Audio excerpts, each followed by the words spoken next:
Class. आज के इस क्लास में हम स्टार्ट करने वाले हैं चैप्टर सॉल्यूशन, जो कि क्लास 12 का एनसीईआरटी पार्ट 1 में सेकंड चैप्टर है। इसके पहले भी हमने इस से रिलेटेड 3 वीडियोस जो है हमने स्टडी कर चुके हैं, जिसमें एक्सप्रेसिंग ऑफ कंसंट्रेशन, उसके बाद में हमने मोलालिटी क्या होता है, नॉर्मेलिटी क्या है, वो सब स्टडी कर चुके हैं। और साथ में ही हमने हेनरीज लॉ भी स्टडी कर चुके हैं इसके पहले वाले तीनों वीडियोस में। तो जिन्होंने भी वो वीडियोस नहीं देखे हैं वो ध्यान से देख लीजिए, ताकि हम सॉल्यूशन जो ये जो चैप्टर है वो प्रॉपरली हम कर सके।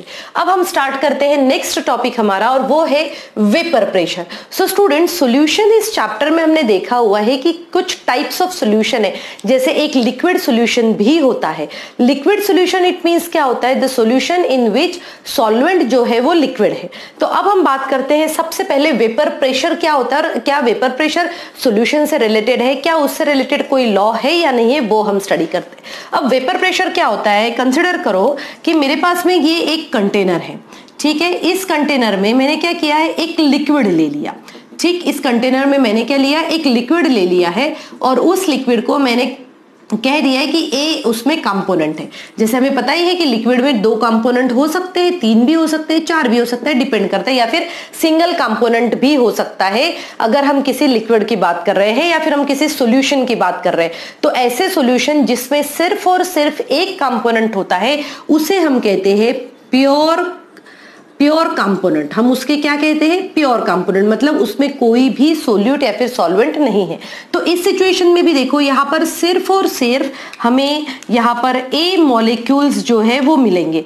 पूरे कंटेनर में हमें सिर्फ और सिर्फ ए मॉलिक्यूल्स मिलेंगे। अब क्या होगा, अगर मैंने इसके ऊपर एक लीड रख दी है, ठीक है, और साथ में कंसिडर करो कि ये कंपोनेंट जो है वो वोलाटाइल है।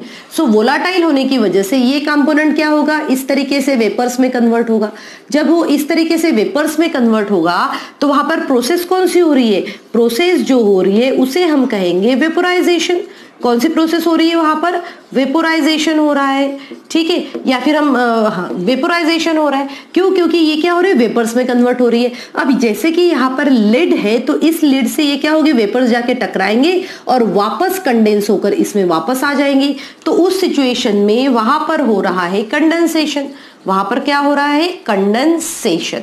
नाउ अब आप देखो कि अगर वेपोराइजेशन हो रहा है, कंडेंसेशन हो रहा है, तो एक ऐसी सिचुएशन आएगी, एक ऐसा टाइम आएगा जहां पर rate of vaporisation is equal to rate of condensation होगा। जितने मॉलिक्यूल्स अपने आप को वेपर्स में कन्वर्ट कर रहे हैं, उतने ही मॉलिक्यूल किस में कन्वर्ट होंगे, वापस से लिक्विड में आ जाएंगे। And such situation is considered as when the rate of vaporisation is equal to rate of condensation.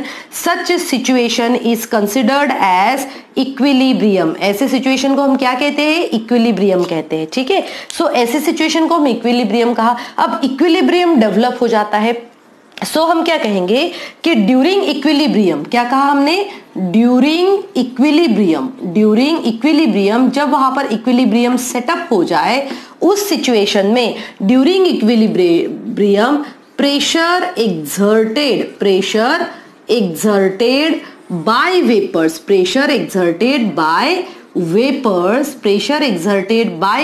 हमने क्या कहा, during equilibrium pressure exerted by vapours on the surface of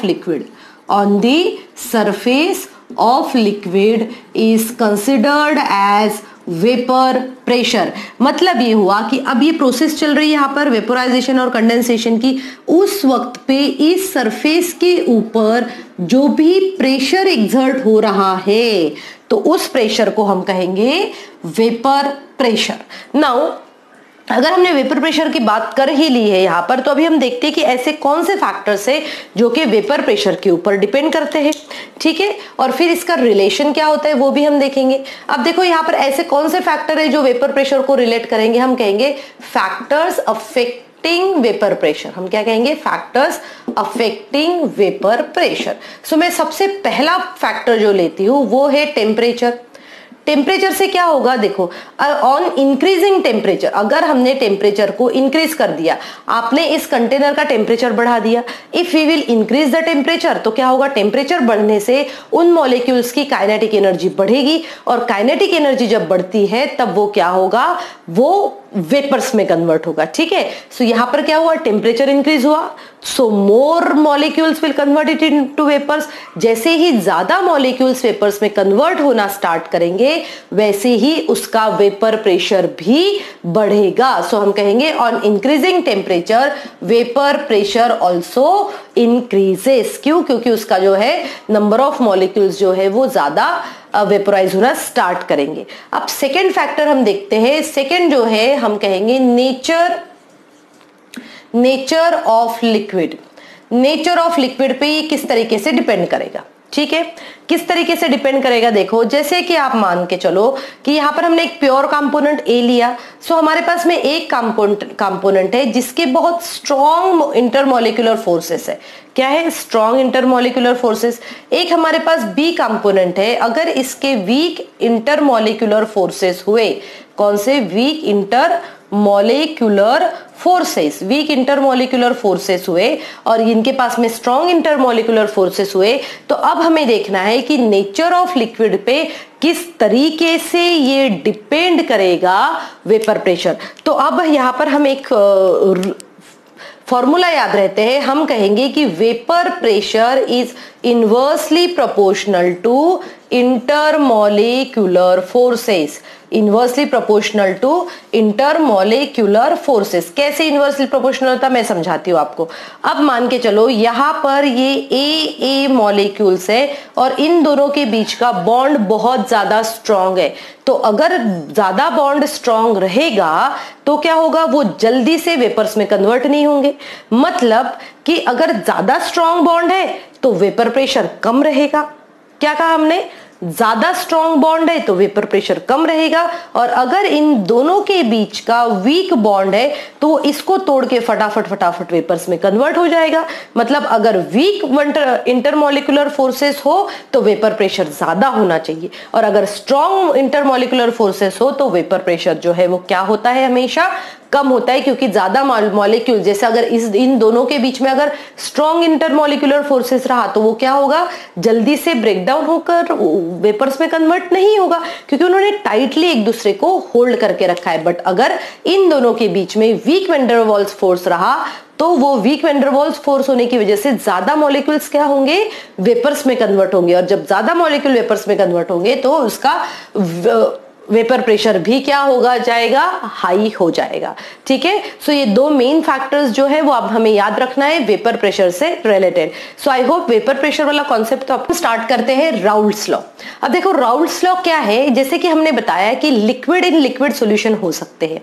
ठीक है, जब लिक्विड इन लिक्विड सॉल्यूशन होते हैं, जैसे कि अगर हम बात करें तो हमने सबसे पहले क्या स्टडी किया था, हमने किया था 3 टाइप्स ऑफ सॉल्यूशन, और उन 3 टाइप्स ऑफ सॉल्यूशन में हमने स्टडी किया था कि लिक्विड सॉल्यूशंस होते हैं। सो लिक्विड सॉल्यूशंस में क्या होता है, लिक्विड सॉल्यूशंस जो है इसमें भी 3 टाइप होते हैं। कौन कौन से होता है, एक जो होता है वो होता है गैस इन लिक्विड सॉल्यूशन होता है, राइट। सेकंड क्या होता है, सेकंड जो होता है वो होता है लिक्विड इन लिक्विड सॉल्यूशन, हम कहेंगे लिक्विड इन लिक्विड सॉल्यूशन होता है। और थर्ड जो होता है वो होता है हमारा solid in liquid solution, solid in liquid solution, और हर बार सॉल्वेंट जो है वो लिक्विड ही रहेगा।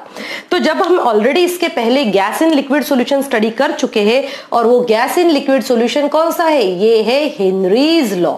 कौन सा लॉ है ये, हेनरीज लॉ। तो यहां पर जो है हम सबसे पहले स्टडी करेंगे इन दो के बारे में, तो जो है liquid in liquid solution and solid and liquid solution. So जब हम इसकी बात करते हैं लिक्विड एंड लिक्विड सॉल्यूशन की, तो लिक्विड एंड लिक्विड सॉल्यूशन में पॉसिबिलिटी हो सकती है कि सोल्यूट भी आपका वोलाटाइल हो और सॉल्वेंट भी आपका वोलाटाइल हो। तो हमने क्या कहा, लिक्विड इन लिक्विड में 2 पॉसिबिलिटी हो सकती है, एक क्या होता है सोल्यूट और सॉल्वेंट। ठीक है, सो फर्स्ट पॉसिबिलिटी ये हो जाएगी कि ये दोनों क्या होंगे, वोलाटाइल होंगे। सॉल्वेंट तो वोलाटाइल हो ही सकता है, ठीक है। और एक और सिचुएशन हो सकती है, या तो वोलाटाइल होगा या तो फिर नॉन वोलाटाइल होगा। ठीक है, तो जब ये नॉन वोलाटाइल होगा सोल्यूट, तो मतलब ये सिचुएशन आ जाएगी। तो सबसे पहले हम बात करते हैं ऐसे 2 लिक्विड्स जो कि वोलाटाइल इन नेचर है। जैसे कि अगर मैंने मान के चलो हमने एग्जांपल ले लिया अल्कोहल इन वाटर, दोनों वोलाटाइल है। वोलाटाइल क्यों, क्योंकि वो इवेपोरेट इजीली हो जाते हैं। ठीक है, तो फिर ऐसे कंपोनेंट का किस तरीके से रिलेशन होता है, सो relation between volatile component, right, and it's partial pressure, relation between volatile component का पार्शियल प्रेशर, साथ में ही उसका मोल फ्रैक्शन की तरह किस तरीके से ये इन्वॉल्व रहता है, उसे कहा जाता है Raoult's law.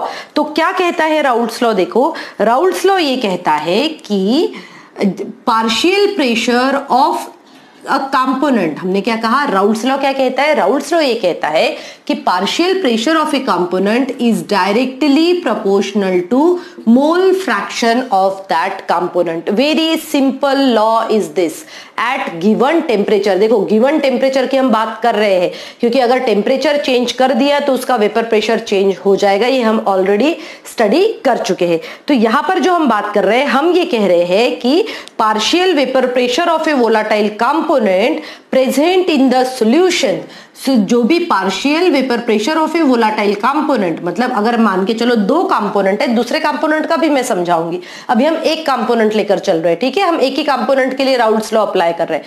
So partial pressure of a volatile component, partial pressure of a volatile component is directly proportional to mole fraction of that component at a given temperature. So देखो, ये क्या हो जाएगा, PA is equal to proportionality constant तो लेना ही पड़ेगा into XA, ठीक है। सो अब देखो, यहां पर ये मोल फ्रैक्शन की हम बात कर रहे हैं। अब देखो, इफ सॉल्यूशन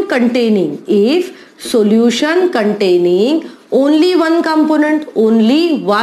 कंपोनेंट, अगर किसी सॉल्यूशन में सिर्फ एक कंपोनेंट है तो हम क्या कहते हैं, हम ये कहते हैं कि भाई XA इज इक्वल टू 1 हो जाता है। ये XA इज इक्वल टू 1 क्यों होता है? देखो, जैसे XA plus XB is equal to 1 होता है ये, ठीक है, मोल फ्रैक्शन का फॉर्मूला होता है जिसमें से अगर XB है ही नहीं तो 0 वैल्यू हो जाएगी, मतलब XA इज इक्वल टू कितना हो जाएगा, ये 1 हो जाएगा, ठीक। ओके, नाउ सो हमने क्या कहा, if solution containing only one component then XA is equal to 1 हो जाएगा, और जो हमने सिंपल पार्शियल प्रेशर कहा था उसी को हम कहेंगे P0A।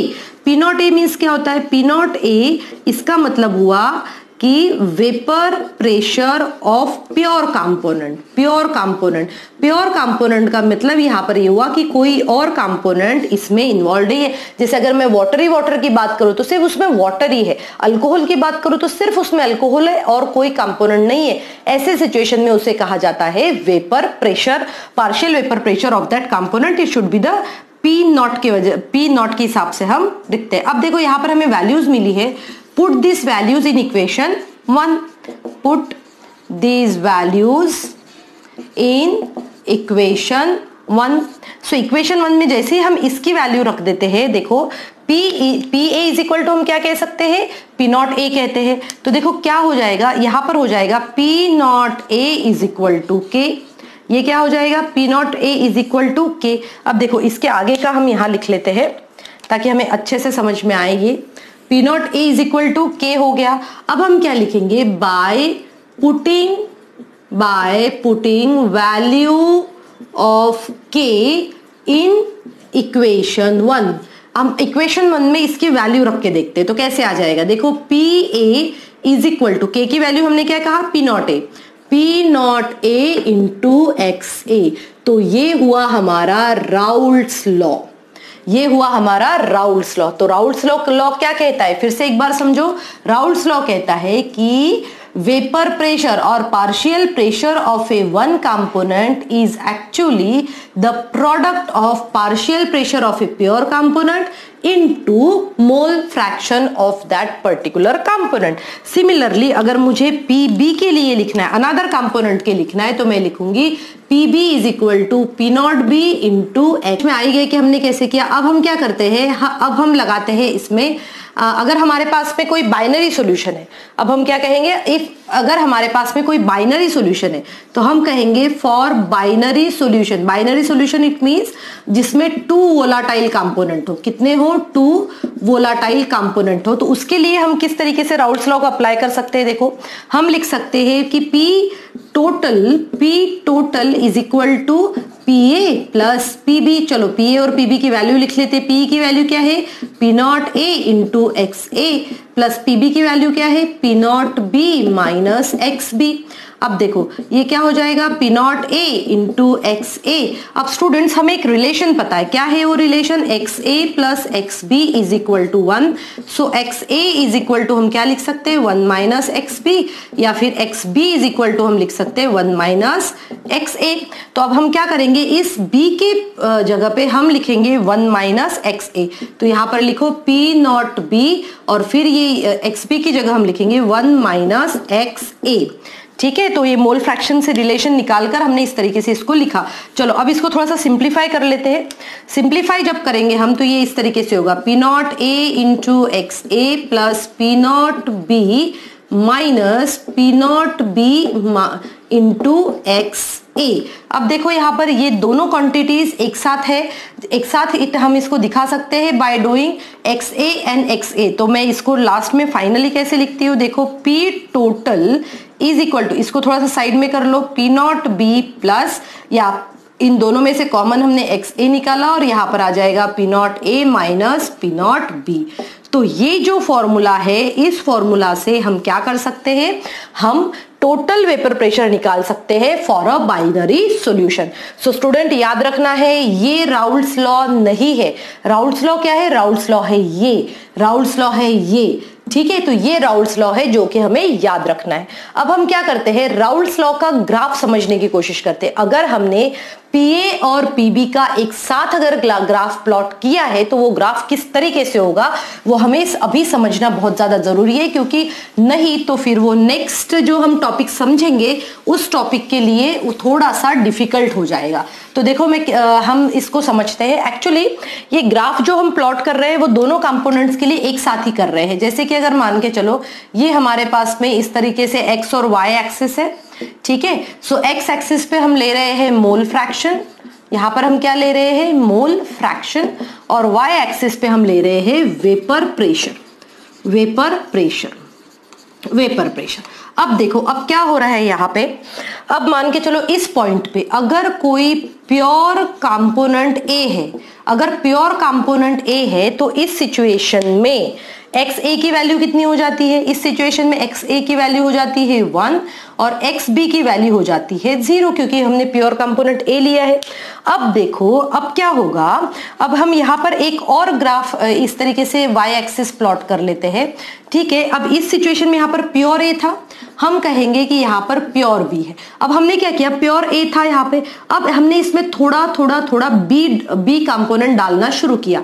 जैसे ही हमने बी कंपोनेंट डालना शुरू किया, बी कंपोनेंट थोड़ा थोड़ा इंक्रीज होते चलेगा, और जब ये बी कंपोनेंट थोड़ा इंक्रीज होगा मतलब एक टाइम ऐसा आएगा जहां पर X A is equal to 0 हो जाएगा, एक्स का कोई अस्तित्व ही नहीं बचेगा, और एक्स बी जो है वो कितना हो जाएगा, 1 हो जाएगा, यहां पर 1 हो जाएगा। अब देखो अब हमें क्या है, फॉर्मूला हमें पता है, क्या है फॉर्मूला, फॉर्मूला जो है वो है P A is equal to P not A into X A, और दूसरा फॉर्मूला है P B is equal to P not B into X B. अब देखो अब अगर एक्स ए की वैल्यू 1 है, इसमें देखो अगर एक्स ए की वैल्यू 1 है तो P A is equal to क्या होता है, P not A, P A is equal to क्या होता है, पी नॉट ए, और वो पी नॉट ए जो है वो कैसे होगा, यहां पर तो 0 हो जाएगी एक्स की वैल्यू, तो हम कहते हैं कि स्लोली स्लोली इस तरीके से बढ़कर जाता है, और यहां पर जो वैल्यू आएगी वो होगी पी नॉट ए, ये आ जाएगा पी नॉट ए। क्यों, क्योंकि इस सिचुएशन में P A is equal to P not A होना चाहिए। सिमिलरली अगर मैं ये बात करूं इसमें करें तो हम यहां पर कह सकते हैं कि ये जो है यहां से ये जो ग्राफ बनेगा ये आ जाएगा पी नॉट बी का ग्राफ। ठीक है, सो ये जब हमने ये प्लॉट किया तो इसके ऊपर क्या आना चाहिए, इसमें आना चाहिए P A is equal to P not A into X A, ये वाला ग्राफ था। इस ग्राफ में क्या देखा हमने, इसमें देखा हमने P B is equal to P not B into X B. ठीक है, जहां पर एक्स बी की वैल्यू कितनी थी, 1 थी। अब ये हो गया, जब हम इन दोनों को मिक्स करेंगे, ठीक है, जब हम इन दोनों को मिक्स करेंगे इस तरीके से, तब यहां पर होता है P total is equal to PA plus PB। और जब हम उसके लिए ये क्वेश्चन सॉल्व करेंगे तो उस सिचुएशन में हमें इस तरीके से ग्राफ मिलेगा। ये ग्राफिकल रिप्रेजेंटेशन है। एक्चुअली ग्राफ के ऊपर हमने डायमेंशंस लेके प्लॉट नहीं किया है। जब बहुत सारे एक्सपेरिमेंट किए गए तब उनको इस तरीके से एक ग्राफिकल रिप्रेजेंटेशन मिला है। अभी हम जो नेक्स्ट टॉपिक स्टडी करेंगे उस नेक्स्ट टॉपिक में हमें इस ग्राफ की बहुत ही ज्यादा जरूरत पड़ेगी। सो स्टूडेंट, आज के क्लास में जो मैंने आपको राउल्स लॉ समझाया है वो आपको अच्छे से याद रखना है। ये है हमारा राउल्स लॉ जो हम आगे जाके जो है स्टडी करने वाले हैं बहुत अच्छे से। सो स्टूडेंट, आई होप आज की क्लास में मैंने आपको जो भी पढ़ाया है वो आपको अच्छे से समझ में आ गया होगा। Thank you students and have a good day ahead.